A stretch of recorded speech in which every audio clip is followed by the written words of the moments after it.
What's up, family? You're back with another episode of the Report Tarot and Tools with your girl Jen Ether. Let me get some of my locks out my face so I can see these cards. All right, so we just had the full moon. The moon's actually still out right now, so we're still in that full moon energy. I'm not sure, is the full moon is it in Gemini?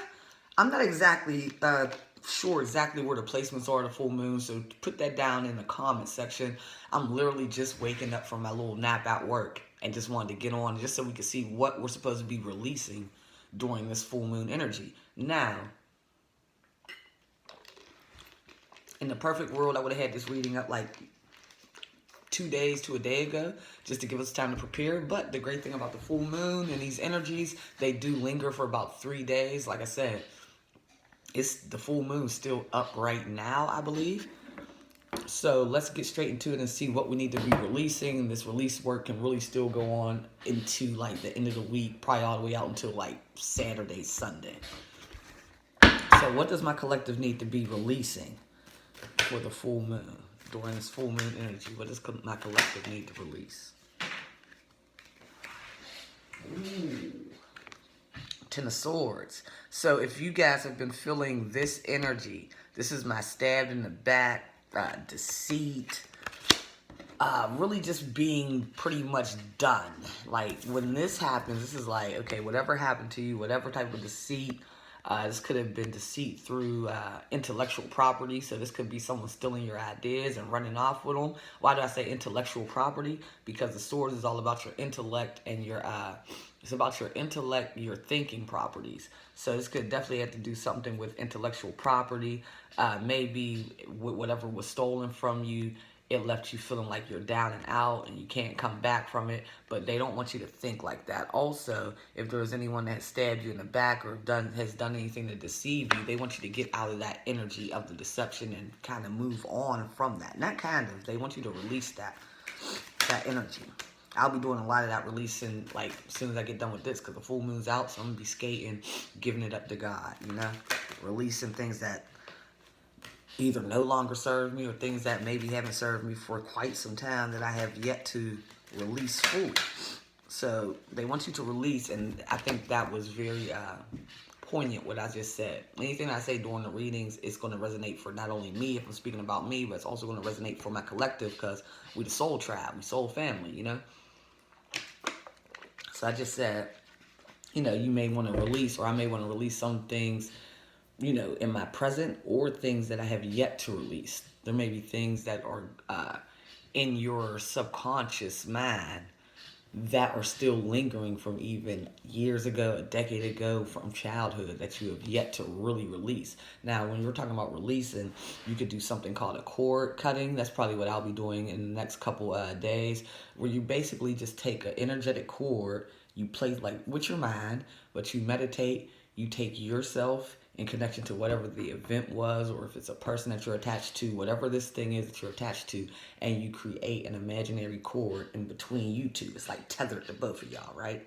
Then, as you're in your meditation, what you want to do is tell your gods, your spirit guides, that you are releasing this. Why? You're releasing it because it no longer serves your highest good, and you're strongly under the intentions of trying to do what only serves you. Why? Because you know doing what serves you is ultimately what's going to allow you to step into your purpose, which means you'll ultimately be able to do your greatest work for the Most High, for the collective, and really be able to fulfill your purpose for even coming to the planet in the first place. When we hold on to these things that no longer serve us, it's a big blockage, and it stops us from handling our business on the planet. Like our literal, we have a certain blueprint. It's like coming down and your spirit team hands you your blueprint. Like, all right, this is the work that you will be doing on the planet. By the time you're done with your walk, we need you to report back to us and show us where you got. So if we hold on to certain things, that's like us skipping certain processes. Like, I didn't really make it to that because I was messing around with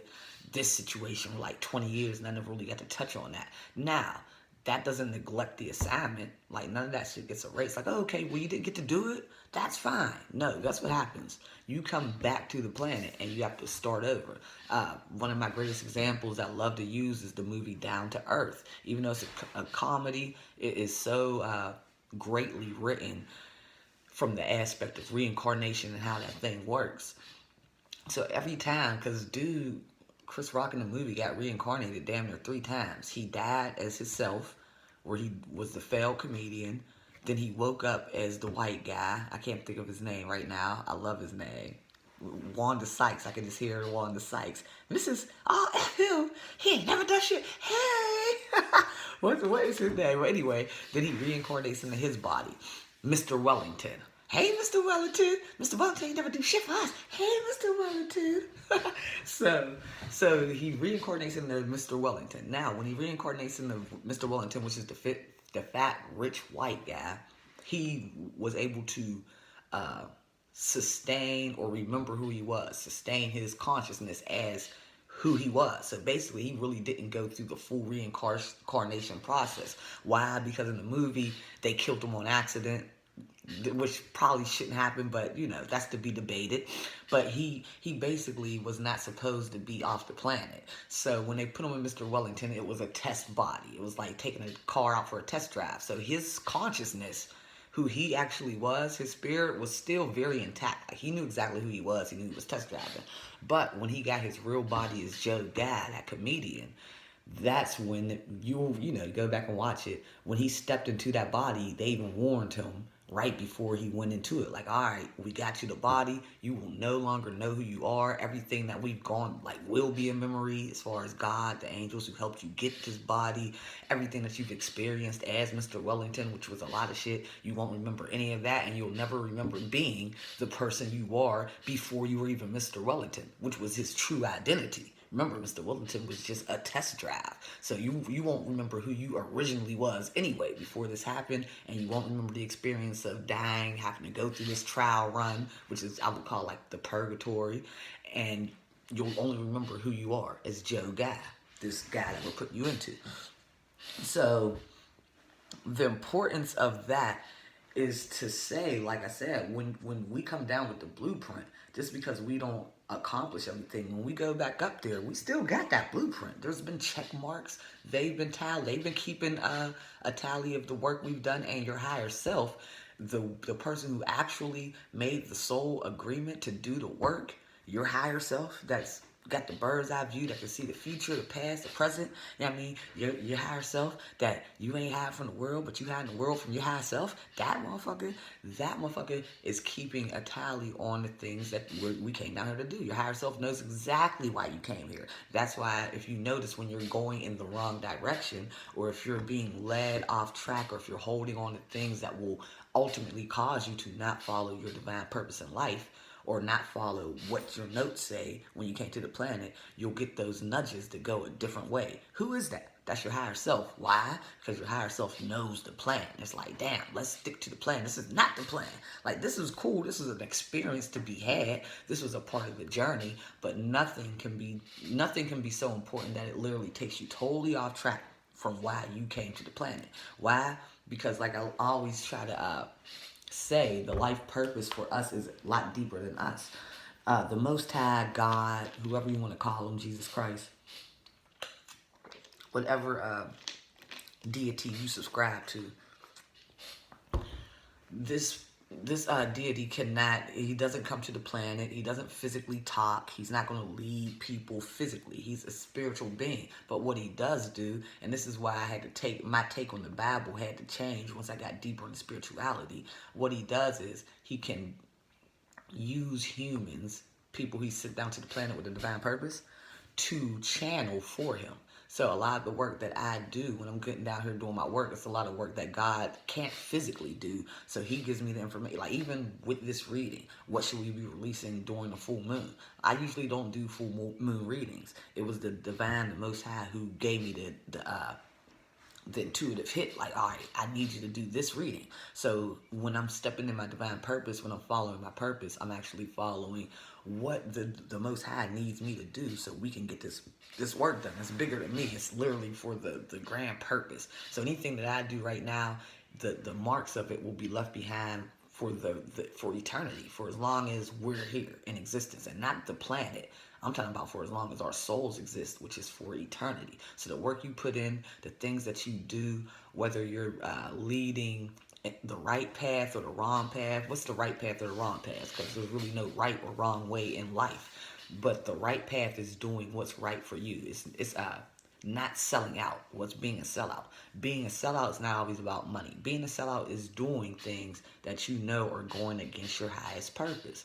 You're selling yourself out. So if you're doing anything like that, it's going to ultimately lead you off your purpose, which means when you go back up, you're going to have to come back down. And for me, if I'm coming back down, I'm coming back down literally not because I didn't do my work. Like, I'm a person, I already know, like, even right now, with my spiritual tip, like, I still like going out to the club. Not a lot, but I'll still have my moments. Like, you know what, let me go, I want to go to the strip club, or I want to go out and really have some real fun at the club.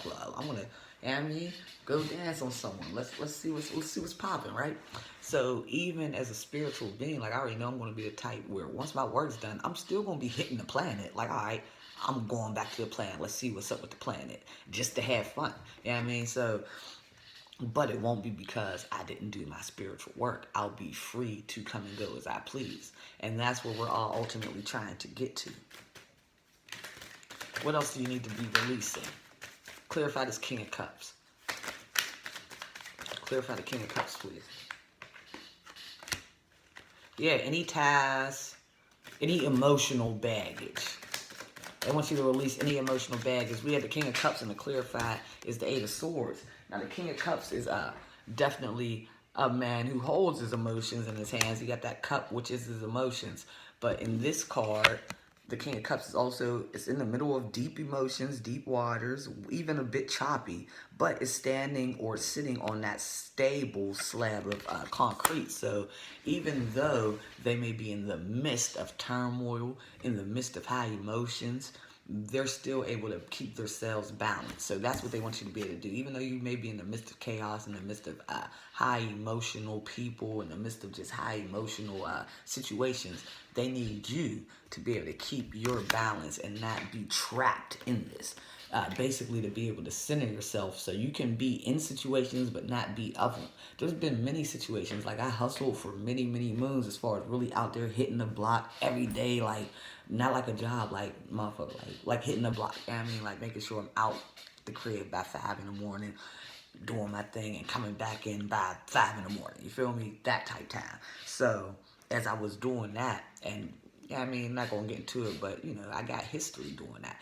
But even as I was doing that, being a spiritual being, I always was more so in it and not of it. So I could still make the call on like what to do even within those confinements of that game. Like, all right, even though I'm in the confinements of this fucked up game, there's still certain guidelines that spiritually I have to follow. And those guidelines, a lot of times people would think that would actually mess me up in that type of game. But actually, following certain guidelines really helped me out in that game as far as using my intuition, not, you know, basically not trusting things, really going off my field. So there would be moments where I get a phone call for a good bread. And it's like, I'll look at the phone. I might even say, yeah, like, all right, you know, you running, you pick up the phone, like, yeah, definitely, I got you. I'm on my way. Bang. Then something will hit, click, like, no, don't. I'll have to make that phone call. Like, listen, nope, not doing it. Like, well, what the? It might be late as hell. Like 1 o'clock of last resort for this motherfucker. 2, 3. You know, it might be something like that. And it's a nice little like. It's unbelievable. Like, whoa, who's passing on this? Like me, I'm passing on it. Why? Because I got an intuitive hit not to, and I have to follow my intuition because the moment I walk out this door and I don't listen to it, something could be waiting for me on the other end. Now, the catch-22 is if I don't walk out this door and don't try to come see you, nothing happens at all. So it's almost like where we get into the multi-universe factor of things where, yeah, if you make this decision, this happens. If you stay here, nothing happens. You know what I mean? So that's cool. But what I'm trying to say is, even in those situations, I was always able to center myself. It was never just about the bread. It was never just about the people. Like I said, people saying they quit, and then maybe a week later they might come back like, yo, I'm trying to grab. Like, nah, you quit. So at that point, and this is, you know, my own moral character, and this is just experiences that I've gone through. This is not for y'all to be like, you're wrong or you're right. I don't really give a fuck. This is my life and what I've gone through. I'm just giving you the process of it while I went through it.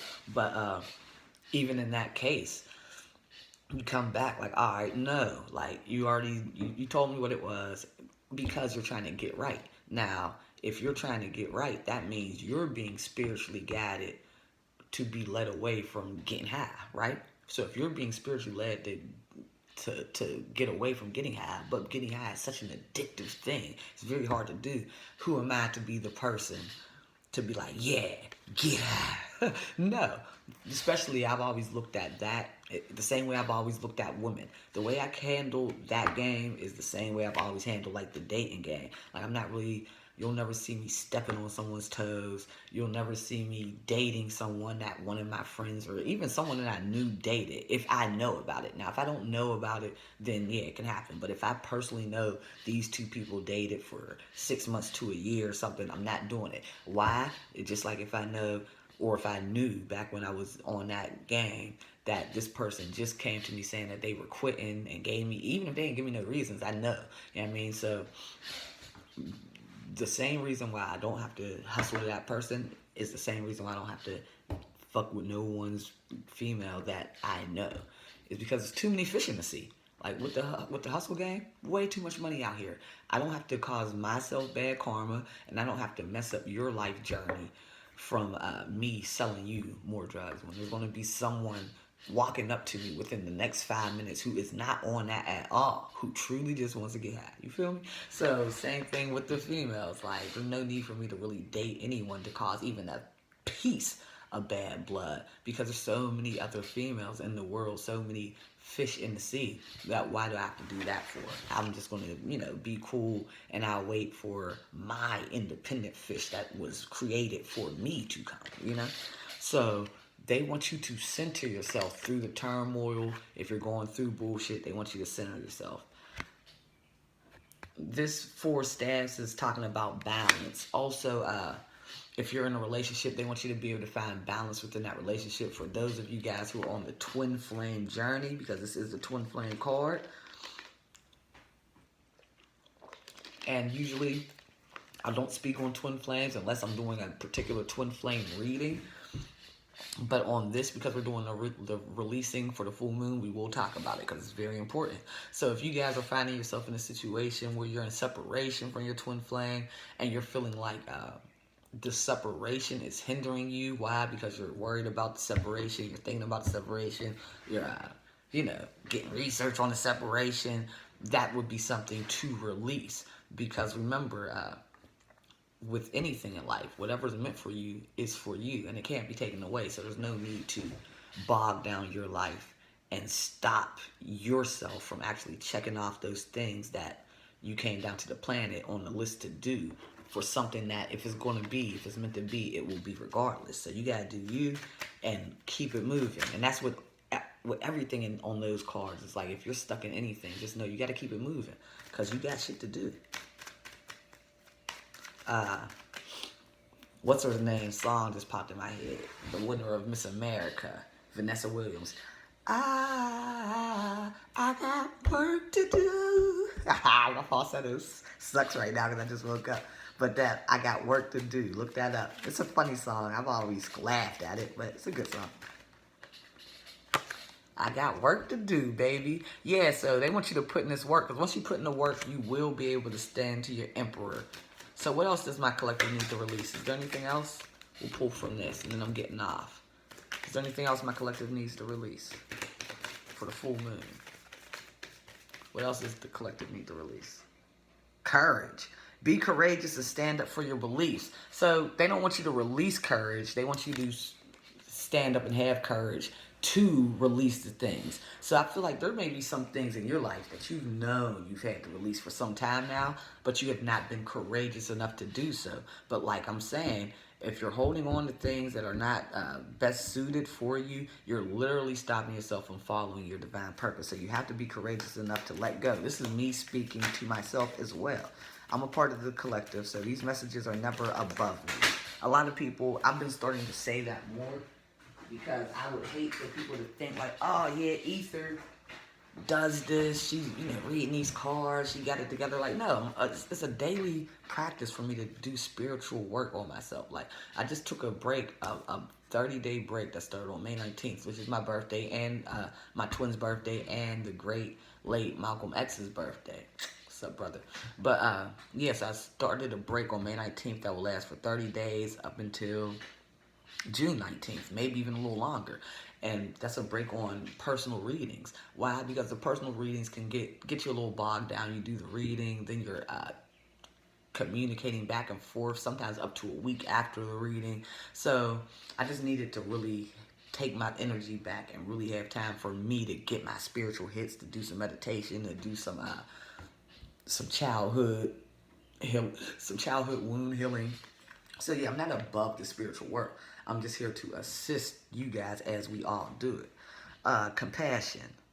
Soften your heart with respect to this situation and all the people involved, including yourself. So if you've been going through a situation where maybe you've been upset with people, maybe you feel like you haven't been, and this card pretty much fell on this Ten of Swords, the first card that came out, where it's like you felt like you got stabbed in the back. Maybe you feel like someone has stolen your intellectual property, something to that degree. But you just feel like you haven't been treated fairly. They want you to soften your heart with the respect to the situation. Why? Because we're all humans and we're all going through this shit. And anything that we're going through has pretty much been pre-written. So if someone did you dirty, just realize that they will actually, and this is not to say it in a mean way or in a like, oh, you won't get yours, I hope you get yours, sucker. No. This is to say that the ebb and flow of life and the way the laws work, just universal law, you're going to get karma if you do something that's not right to someone. Now, this person or these people that get the karma, that will actually be their chance to learn and look. Hopefully, they can learn from it and move on from it and actually clear the karma to never have to really repeat this lesson, or to not have to, like some people can do something at the age of 24, 30, get karma at the age of 40 or 35 for it, right? And never related back. And even though they got the message, they went through the BS, they never really made that direct line back to, oh, this is probably from that. This is kind of related, or it could be. Karma is not always a clear line. Sometimes it is, sometimes it's not. I think it depends on the person, on how direct the Most High gets. Like, damn, we got to be real direct. Like, for me, the Most High has to be very direct with me. Like, this equals this, because everything has to be very direct for me. So the Most High treats me as such because he knows my personality. Like, nah, we got to make this super clear so Jen can get it.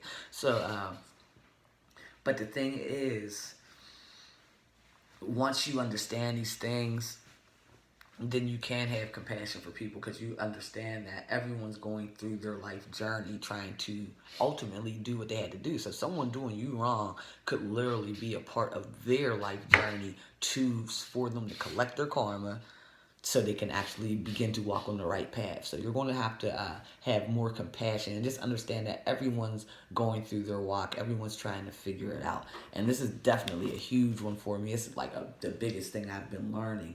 Like, I've had a lot of crazy, I'll say horrendous things go down with me, like with friends, family, even new people that I thought were cool. And it's been like, what the hell? Like, what kind of people are y'all? Like, just really on some, like, y'all are pieces of shit. Fuck y'all. I'm cussing a lot in this because I don't really care. I'm just doing my thing tonight. But yeah, over the years, it's been like, okay, let me have more compassion. Now, does this mean I have to deal with these people? Does this mean I have to really chummy up with them and, hey, let's go to the park? No, I'll never have to receive these people again. But I won't let these acts, or what has been done, or what has transpired through our relationship, through the time knowing them, I won't let that keep me trapped in a certain energy to where I can't move on and do what's best for not only me and my life purpose, but why the Divine, the Most High, even entrusted me with this certain list of things to do. So the show must go on, baby. One more thing for what you need to let go, or what advice you need. Divine order. Everything is how it needs to be right now. Look past the illusion and see the underlying order. A lot of times in life, with our 3D eyes, we want things to go the way we want them to be. And if things go the exact way that we want them to go, guess what we think that is? Divine order. But that's not how divine order works. Divine order is, first of all, your 3D eyes aren't always aware of it. You can become more aware of it if you're doing things like taking time out to meditate, speak to your spirit guides, to where your higher self and the Most High, and your spirit guides will start to give you hits so you know what's going on, right? To where you can kind of see the divine order as it's playing out. Like right now, everything I'm doing with my career, not my 9 to 5 that I'm at right now, but with my business and all that stuff, I got a lot of stuff shaking. I haven't really talked about it all because for what? It's just really me. It's a personal thing with me and the Most High because it's what we're working on. So I haven't really been speaking on it, but within that, I do understand because I've been in close connection though. I'm talking to him daily about this. So I understand the divine order. When things go totally to shit, I'm understanding like, oh, okay, I get it. And I don't always get it when it's going on. And sometimes I get it like right when it's over. Like, damn, that's why y'all did that? You know what I mean? So that's cool, but the thing is, your higher self does know divine order and understands it and can see it. So they just want you to start looking past the illusions and just understand everything's always as it is. I don't give a, if I walk outside today and get killed, I'm supposed to die tonight on the 7th of May. Like literally, there's no other way. That's what it's supposed to be. Now, can everyone cry for me? Can everyone be sad? Can everyone be like, damn, we're gonna miss Jen Ether. We're gonna miss Jen. Jen Davis was the shit. Jen Davis was cool as hell, man. I always fuck with Jen. She was always a real one. These are the things that will be said about me at my funeral, just to let y'all know. But, but now people will be sad, but that does not, it doesn't take away the fact that it is what it is, and if I go, that would be the time I have to go, you know? So, and that's anything and everything in life. Whatever's going on at this particular moment, that's what's supposed to be going on. So even if you're someone who hasn't cut the cords, hasn't done the work, hasn't stepped into your divine purpose, that's okay. You're right where you need to be because it's going to lead you to something. You know what I mean? So gentleness. Be very gentle with yourself at this time. Surround yourself with gentle people, situations, and environments. That's your last piece of advice, is to be gentle with yourself.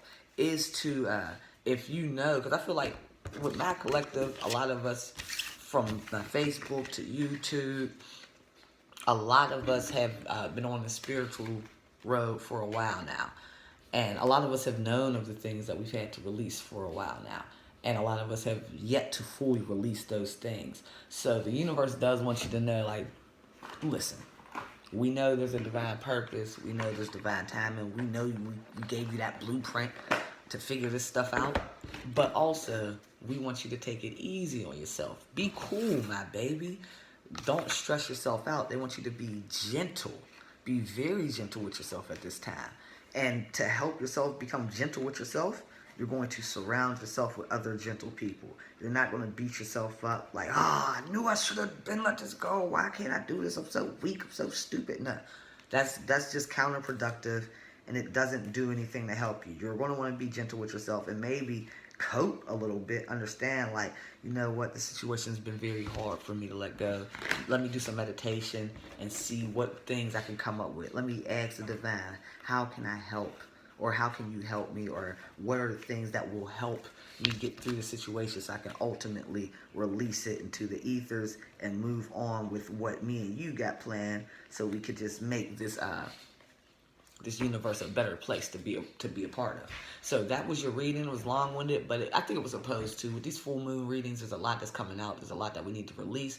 Look up that cord cutting ritual as far as you tethering yourself to whatever the situation is, person, people, place, a thing, and cutting that cord, doing the meditation for it, saying why you're releasing it, how you need to release it in order to really step into your divine purpose. So I really appreciate you guys for watching another episode of The Report with your girl, Jen Ether. It's been real, my friends, and I'll be on to do another Divine Masculine reading. That'll probably be uploaded probably a day after you see this one. I'm not sure if I'm going to be able to get it out in the same day because this one's long and it's Mercury retrograde, so we're going to see how this upload works. But that's another one we're going to do. We're going to see what's up with the Mercury retrograde energies as well and see what we need to be doing for that. So I do appreciate you guys as always. It's always big love when I come on here. Like, subscribe, share, and make sure everyone who watches comments. Let me know if you enjoy the content. I'm cooking up the classes for the financial awareness. That's what we're going to do. We're going to do stocks, but I want to do financial awareness as a whole. So we're going to do a lot of cool stuff where we're giving out book lists. I think I'm even going to do actual book reads and upload them where I read a chapter of a financial book. We're going to do a whole book at a time, but read one chapter, maybe each video, and break down what that chapter meant, take notes, and we're going to learn together. So make sure you hit the like button and comment if this is something that you would like me to do. I do not want to waste my time. A lot of the common stuff, when we're doing the book reads, that will be on YouTube. And when we get into like the meat and potatoes, where I'm showing you like my investments and how I really invested, where I'm really taking y'all through my stock portfolio and showing y'all when I buy this, when I do this, when I decide to sell things. Those will probably be Patreon videos, priced at random prices depending on how much I feel this particular video or the content in a particular video should be valued at. I'll price it at that. But as far as like just getting your financial literacy up and learning and getting pointed into the right directions on how to further educate yourself, that will be uploaded for free so we can educate ourselves. So I definitely love you guys. You guys are a great inspiration, and y'all have been helping me along my divine purpose. So I appreciate everyone who's been rocking it out with me. Yeah, I mean, it's been a journey. But I love you guys, and be gentle with yourself. Be gentle with people around you, and surround yourself with gentle people. All right, y'all. Big loves. Your girl, Janetha. I'm out. Peace.